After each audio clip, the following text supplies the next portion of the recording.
अस्सलाम वालेकुम ख़ातिन हज़रात।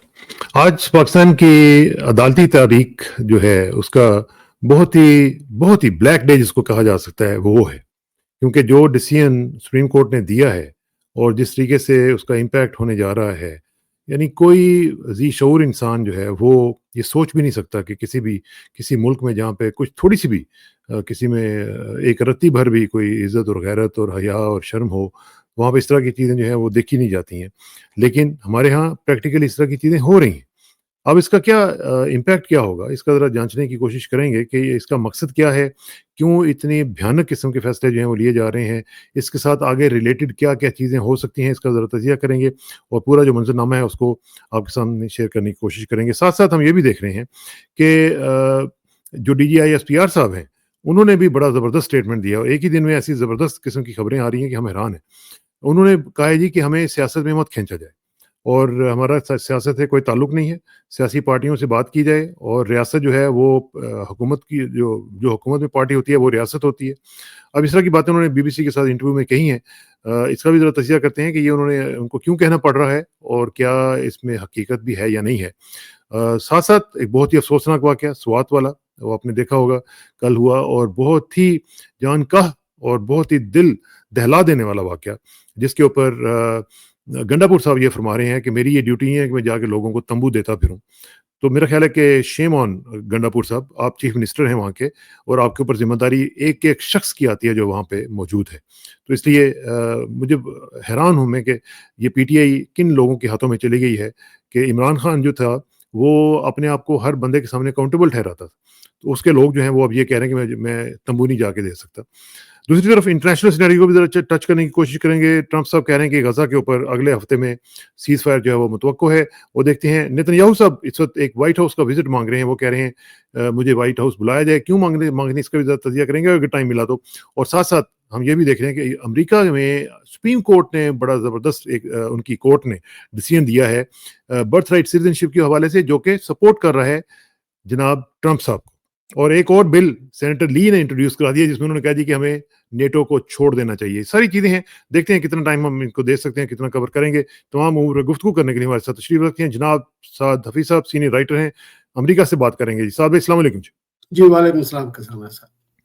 साद भाई क्या आपकी राय है जो आज डिसीजन आया है सुप्रीम कोर्ट की तरफ से वैसे तो खैर ये एक्सपेक्टेड ही था इनसे किसी बेहतरी की तवक्को या उम्मीद तो नहीं थी किसी को भी, लेकिन फिर भी मैं सोच रहा था कि शायद कुछ लोग बीच में से ऐसे निकल आएँ जो कि at the end of the day ये कह दें कि जी नहीं हम इसके साथ नहीं हैं और हम ये डिसीजन नहीं दे सकते क्योंकि हमने भी कल को अपनी एक लेगेसी छोड़ के जानी है।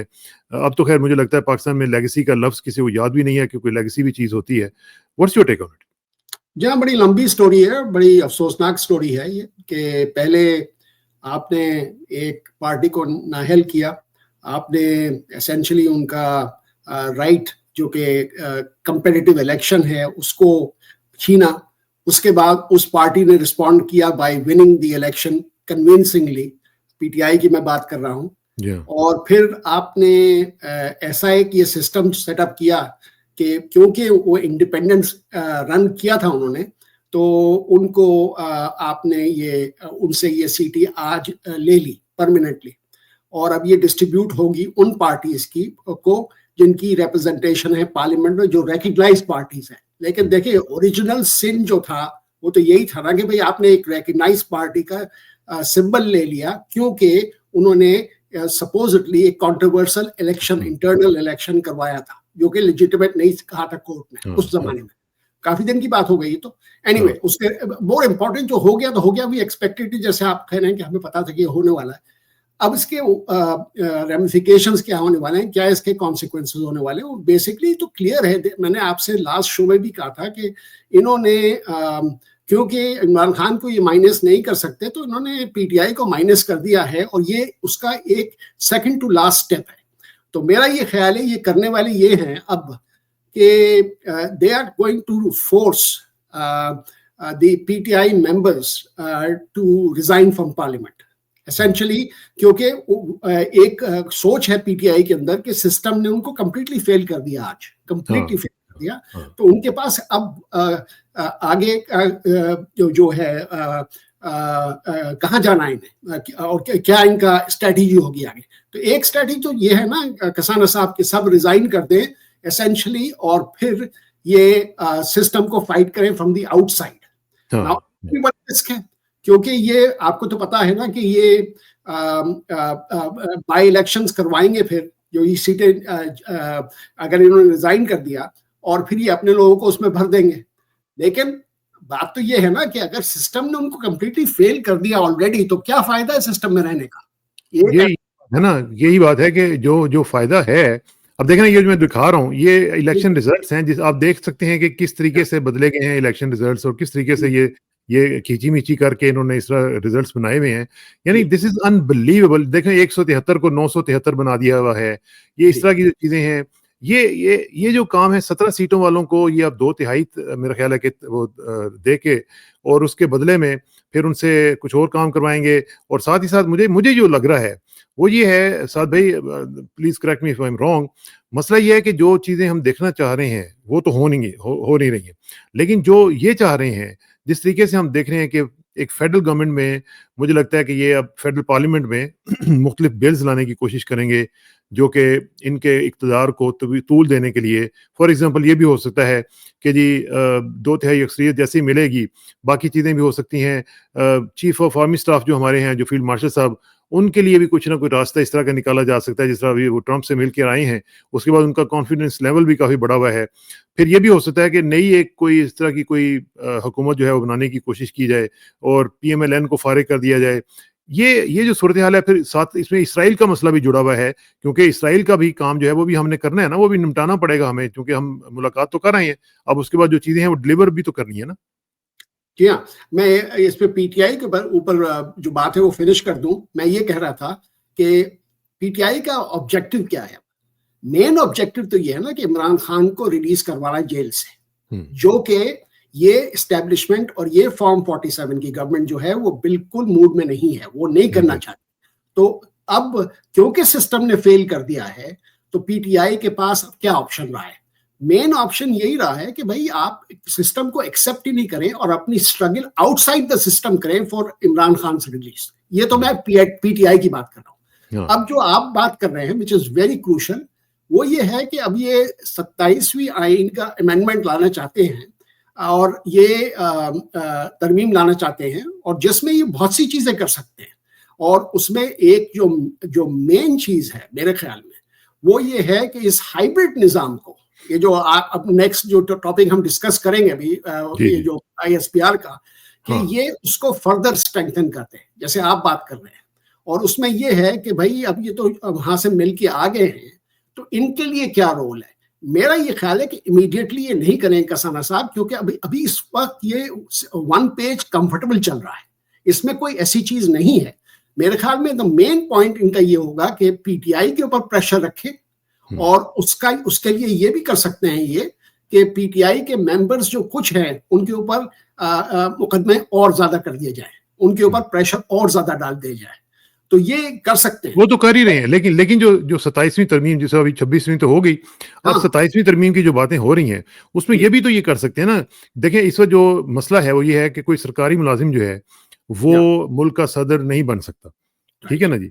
अब अगर वो 27वीं तरमीम 2/3 ये अक्सरियत लेके वो पास करवा लें कि जी सरकारी मुलाजिम जो है वो मुल्क का सदर भी बन सकता है, तो फिर क्या कोई चीज आड़े रह जाएगी जनाब फील्ड मार्शल के रास्ते में?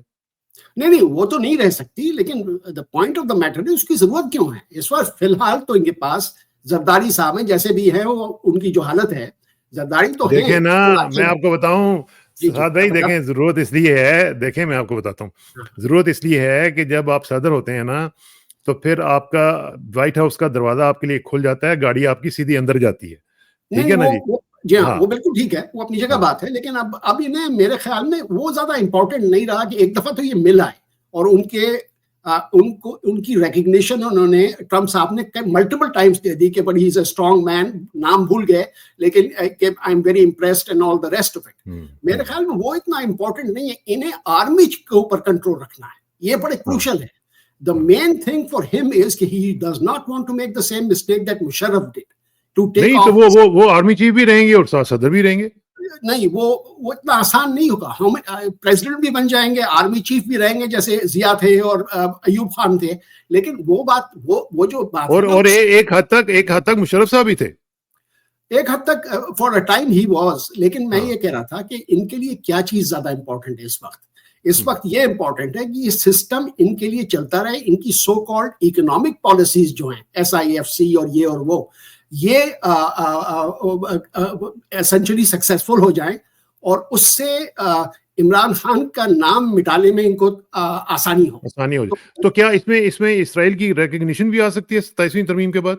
जी हाँ, उसमें जरा सा अब ये डिपेंड करता है कि डेफिनेटली एक चीज तो क्लियर है कि जब तक के मेन अरब ममालिक इसराइल को एक्सेप्ट नहीं करेंगे, वो उनको फोर्स नहीं कर सकता कोई इस वक्त।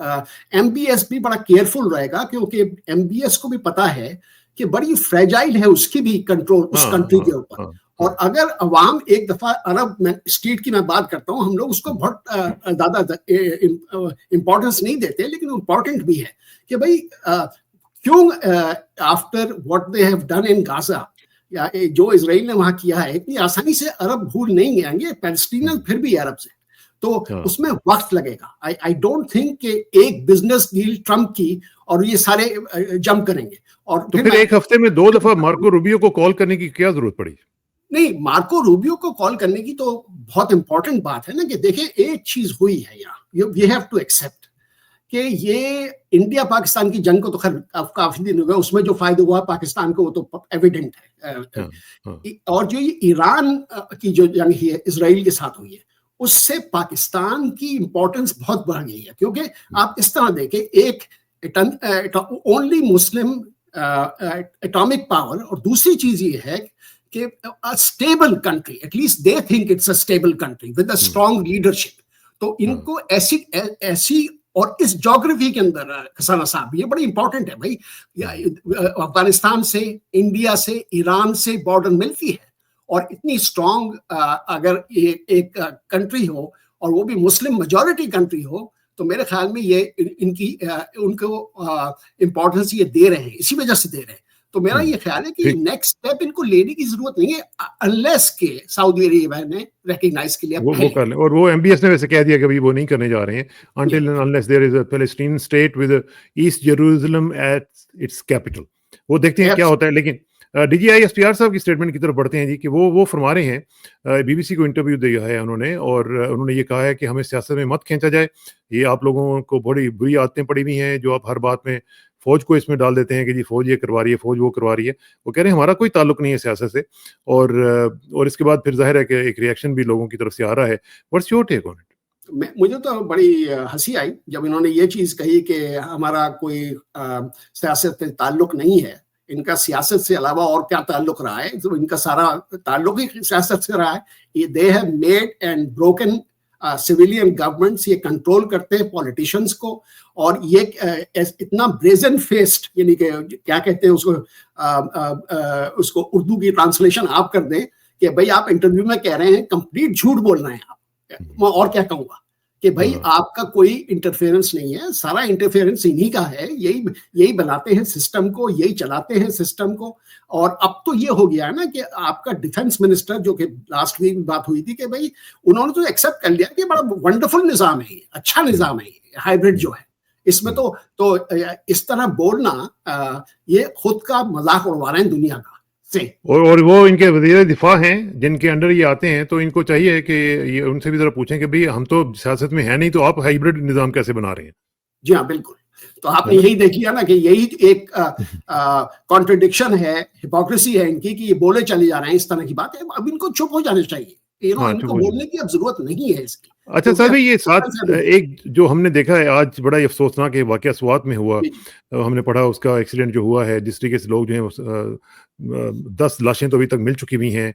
बहुत ही अफसोसनाक वाकया, जिसमें किसकी गलती आप समझते हैं कि क्या हुआ क्या है, और ये कि इसको अवॉइड किया जा सकता था? बिल्कुल अवॉइड किया जा सकता था। एक तो खैर पर्सनल रिस्पॉन्सिबिलिटी भी होती है कि भाई आप वेदर कंडीशंस को जज करके जाया करें, अपनी फैमिली के रिस्क को अंडरस्टैंड करें, ये वो अपनी जगह बात है। लेकिन रेस्क्यू सर्विसेज तो जी कसाना साहब हर मुल्क के अंदर, specially big country like Pakistan, अब तक तो ऐसी रेस्क्यू सर्विसेज होनी चाहिए थी। उनको इतना वक्त लगा उस आइलैंड, सो कॉल्ड छोटी सी आइलैंड के ऊपर, वो कहते रहे कि भाई हमें अब उठा लो, ये वो। भाई आप कुछ ना कुछ तो भेज सकते थे, आपके पास SSG है, आपके पास वो और लोग हैं जो ऐसी चीजें कर सकते थे। आपने आर्मी को क्यों नहीं इन्वॉल्व किया? लेकिन मेन रिस्पॉन्सिबिलिटी, आपने बिल्कुल ठीक कहा, वो प्रोविंशियल गवर्नमेंट की है, KP गवर्नमेंट की है, गंडापुर की है अल्टीमेटली। लेकिन लोकल सर्च एंड रेस्क्यू जो होती है, रेस्क्यू सर्विसेज, उनका फेलियर था। और खास तौर पे जो प्रोविंशियल गवर्नमेंट के जो चीफ मिनिस्टर साहब हैं, जिस तरह वो भी मैं सुन रहा था, वो कह रहे थे जी कि मैं वहाँ पे, हमने सारा अरेंजमेंट किया हुआ होता है और मेरी ये जिम्मेदारी नहीं है मैं जाके लोगों को तंबू देता फिरूं। तंबू की बात नहीं है, बात यह है कि responsibility being the chief minister आपके ऊपर आती है और आपका फर्ज है कि लोगों को गाइड करें वहाँ पे। और खास तौर पे अगर कोई क्लाउड बर्स्ट वगैरह होते हैं या इस तरह के, जिस तरह आपने कहा कि वेदर कंडीशंस होती हैं, तो पहले से ये गवर्नमेंट का काम है कि लोगों को अर्ली वार्निंग सिस्टम के तहत उनको बताया जाए। और अगर खुदा न खास्ता कोई स्टक हो जाता है, मुझे तो कोई बता रहा था कि वहाँ पे कई इलाके ऐसे हैं जहाँ पे सिग्नल ही नहीं आता, तो वहाँ पे अगर आपकी गाड़ी या कोई आप स्टक हो गए हैं तो फिर तो आप गए, आपको तो पूछने वाला भी कोई नहीं है। और फिर ऊपर से क्राइम रेट भी वहाँ पे बढ़ रहा है। मैं वैसे बाय द वे मैं आपको बताऊं, मैं अपने जानने वालों को अक्सर ये कहता हूँ कि खुदा के लिए प्रॉपर अटायर के बगैर, प्रॉपर एजुकेशन के बगैर, प्रॉपर गाड़ी के बगैर, प्रॉपर जो आपके शूज हैं उनके बगैर उन इलाकों में मत जाएं। अगर आप जाते हैं तो आप अपनी जिंदगी को रिस्क में लेके जा रहे हैं। आप बिल्कुल ठीक कह रहे हैं। और ये हम लोग यहाँ अमेरिका में और कनाडा के अंदर भी we take precautions before we go. Absolutely. देखिए ना, जहाँ पे बर्फ पड़ रही होती है, आपको प्रॉपर शूज चाहिए होते हैं, आपको प्रॉपर गाड़ी के टायर्स चाहिए होते हैं, आपको हर चीज, आपका टायर इस तरह के चाहिए, आपको जैकेट्स चाहिए, आपको हर चीज चाहिए। लेकिन यहाँ पे हम देखते हैं पाकिस्तान में वो क्या, अच्छा यार चलो ये चलते हैं यार अगले वीकेंड पे, बस आखिरी छुट्टियां ये चले हो आते हैं, ये करते हैं वो करते हैं। तो इस तरह नहीं जाना चाहिए हमें। एक और फाइनल 10 सेकंड, बिल्कुल ठीक कह रहे हैं आप। मैं ये कह रहा था कि ह्यूमन लाइफ की तो कोई इंपॉर्टेंस ही नहीं रही दुनिया के अंदर, ऐसा लगता नहीं रही। हाँ, 10 मार जाए 15 मार जाए, वो कहते हैं जी मेरी तो जिम्मेदारी नहीं है। अच्छा जी, आप जरा गजा की तरफ आ जाते हैं। ट्रम्प साहब कह रहे हैं कि अगले हफ्ते, एक हफ्ते के अंदर अंदर कोई जो सीज फायर है वो हो सकती है। और साथ ही साथ वो ये भी कह रहे हैं कि जनाब जो ईरान ने अगर अपनी जो इंस्पेक्शंस वगैरह की इजाजत ना दी तो फिर हम दोबारा भी अटैक उनके ऊपर कर सकते हैं। तो ये ट्रम्प साहब जो है रोजाना कोई ना कोई अपनी गोल पोस्ट चेंज कर रहे होते हैं। तो ये क्या चाह रहे हैं इस हवाले से? जी, बस यही कहना चाह रहे हैं कि हमारा जो इम्पोज्ड प्लान होगा, जो कि मैं और इजराइल नेतन्याहू डिसाइड करेंगे गाजा के लिए, वही इम्प्लीमेंट करा जाएगा। अब आपने एक चीज देखी होगी, शायद देखी होगी, कि बिलबोर्ड्स इजराइल के अंदर आ गए हैं कि अब्राहम अकॉर्ड्स को फर्दर किया जाए। हम बात कर चुके हैं उसकी, लेकिन अब्राहम अकॉर्ड्स के अंदर विद पिक्चर्स, उन्होंने सारी pictures of the heads of state जो पॉसिबली ज्वाइन करेंगे अब्राहम अकॉर्ड्स को, एक्सपेंड करेंगे, उनके बिलबोर्ड्स आ गए। तो एक तो ये एस्पेक्ट है, तो वो होगा गाजा के बाद। मीनिंग के एक प्लान तो ये है ना कि 4 अरब फोर्सेस रिप्लेस कर देगी इजरायली फोर्सेस को वहां, और फिर आहिस्ता आहिस्ता वहां से पैलेस्टीनियंस को दूसरे मुल्कों में भेज दिया जाएगा। ये तो एक प्लान है, वो इतना आसानी से इम्प्लीमेंट करने वाला प्लान नहीं है, लेकिन ये एक बेसिक प्लान है जो ये सीज फायर के बाद, यानी जब ये और खूनरेजी करके कर लेंगे, उसके बाद फिर ये बेसिकली सीज फायर हो जाएगा। तो इनका। और दूसरी चीज जो है, जो कि आपने पहले भी बात की ना, ये रूबियो और शरीफ की जो बात हुई थी, शहबाज की, कि भाई इन्होंने एक सिग्नल दिया है, इन्होंने ये सिग्नल दिया है, I link it to what you just said, कि Iran will never have nukes, उनको न्यूक्लियर वेपन्स बनाने नहीं दिए जाएंगे। तो ये वही थ्रेट दी है ट्रंप ने कि अगर ये एनरिचमेंट अपनी कंटिन्यू करेंगे तो इनके ऊपर हम फिर हमला करेंगे। अच्छा जी, नेतन्याहू साहब कह रहे हैं कि मुझे व्हाइट हाउस के दौरे की दावत दी जाए और मैं आना चाहता हूं वहां पे। इनको क्या मसला है जी? अभी तो होके गए थे ये। जी हाँ, वेल उनको भी वही मोमेंट चाहिए जैसे फील्ड मार्शल को चाहिए होती। खैर वो तो फ्रंट डोर से आएंगे और बड़े विक्टोरियस होके आएंगे, और उनकी तो यहाँ भाई वेरी सैडली अनफॉर्चुनेटली उनकी पॉपुलैरिटी रेटिंग इजराइल में बहुत बढ़ गई है after the war, which is he was almost finished anyway। तो इसी वजह से, और वो आपको तो पता ही है, ट्रम्प साहब को तो नोबेल प्राइज चाहिए। वो एक वॉर मॉन्गर मिलेगा आके ट्रम्प से, तो वो फोटो आप भी होगी कि भाई सपोर्ट तो यही है बेसिकली। और वो नोबेल प्राइज तो वो लेके छोड़ेंगे, ये मैं आपको बता रहा हूँ। उनके 10 जंगें करानी पड़ी वो करा लेंगे, लेकिन सीज फायर करवा के वो कहेंगे जी कि मुझे नोबेल प्राइज दें, मैं अब डिजर्व करता हूँ।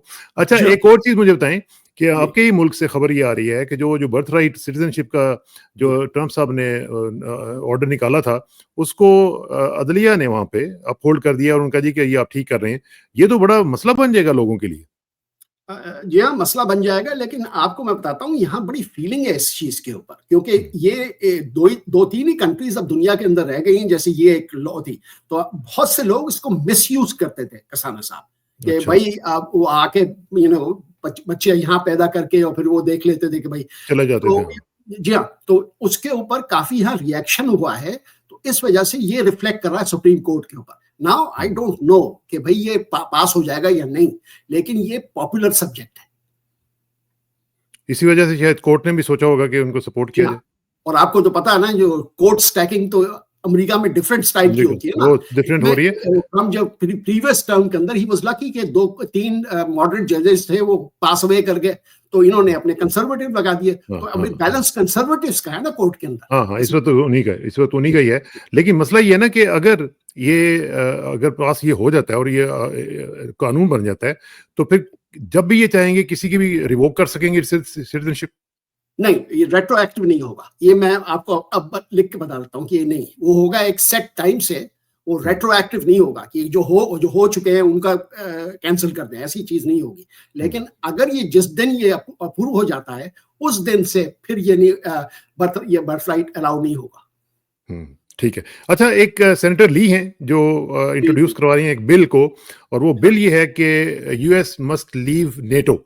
ये जो सूरत हाल है, ये क्या आप समझते हैं कि ये विद अप्रूवल ऑफ गवर्नमेंट ये आ रहा है, या ये उनका पर्सनल इनिशिएटिव है, और इसके क्या रेमिफिकेशंस क्या हो सकते हैं?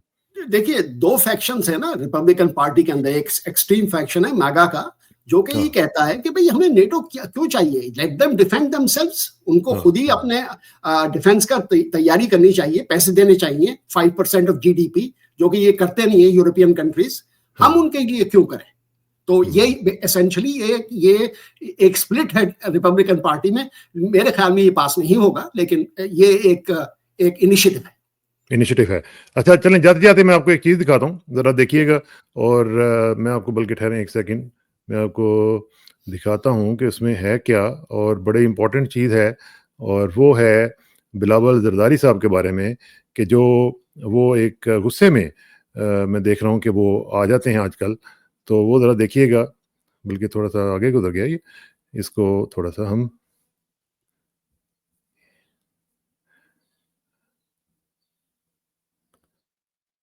ये गुस्से में है, और ये ज़रा देखिएगा यहाँ पे, है।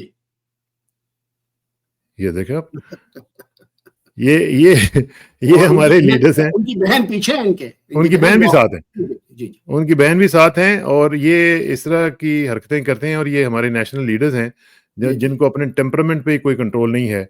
क्या बदनसीबी है। बस इस फैमिली में इनके जो ग्रैंडफादर थे वो भी इसी तरह used to lose it once in a while. और ये लगता है आजकल के जमाने में, क्योंकि इनका सक्सेसफुल विजिट रहा है यूरोप और अमेरिका का, तो ये he is a little bit full of himself. I am sorry to say. हाँ, ये बात सही बात है, सही बात है। लेकिन बहरहाल, जो आपने बात कही स्वाद के हवाले से, मुझे आज बड़ा ही अफसोस है। अल्लाह करे कि उसके ऊपर कुछ ना कुछ, अब कम्पनसेशन तो ये दे देंगे उनको, लेकिन जिन लोगों की जिंदगियों का मसला बना है उनका क्या बनेगा, इसके ऊपर इंशाल्लाह बातचीत जारी रहेगी। आखिर में यही कहूंगा बिल्कुल कि इमरान खान को रिहा करना बहुत इंपॉर्टेंट है। जो कुछ भी डिसीजंस ये पीटीआई ने अब लेने हैं, उसी फोकस से लेने। बिल्कुल सही बात। Thank you very much and see you soon. अस्सलाम वालेकुम। ये सारे